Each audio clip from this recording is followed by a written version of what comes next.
I'm still trying to teach you the basic layout of the Bible, but at the same time, I'm trying to give you pieces of information that are super important if you're going to have a clear-headed view of it.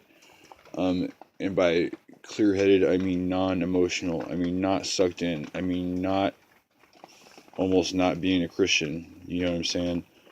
Almost. But to start off with the Old Testament, I want to talk about the person that we think of as Moses. And I want to say that the biography of Moses is plagiarized from at least one, if not more, Egyptian pharaohs. And the whole put in a basket and floated down the river and adopted by the royal court and all that shenanigans is the very same story of an Egyptian pharaoh. Another thing I want to point out is the Ten Commandments. The Ten Commandments is a in a way it's a plagiarization, but what it is it's paraphrasing from the Egyptian Book of the Dead.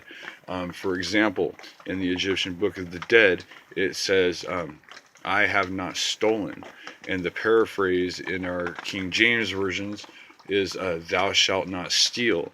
Another thing of the other example that off top of my head is I have not murdered, and we've got thou shalt not kill, and that is a direct correlation. Those things are definitely related. There's definitely other folks that have gone up the mountain and come back with the same commandments. I'm letting you know that the story of Moses isn't the first time that story was stolen.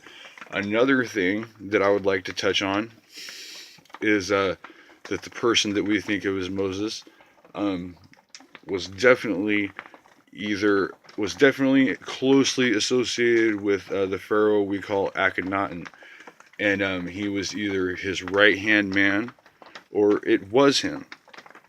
And you kind of have to be your own judge on that. You have to do a little bit of footwork. You have to do a little bit of research.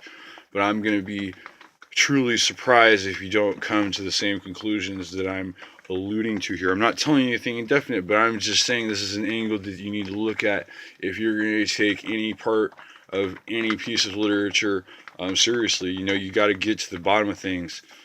So I'm going to come at you again with some other Old Testament information. But real quick, I just want to touch on the subject of Moses. And while we're touching on Moses, we're talking about the Old Law. And I want to mention to you that the Old Law is straight out of the Egyptian religious files.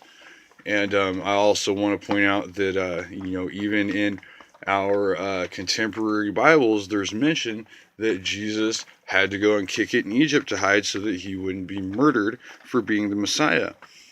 And you think that that this stuff is unrelated, I think you better think again.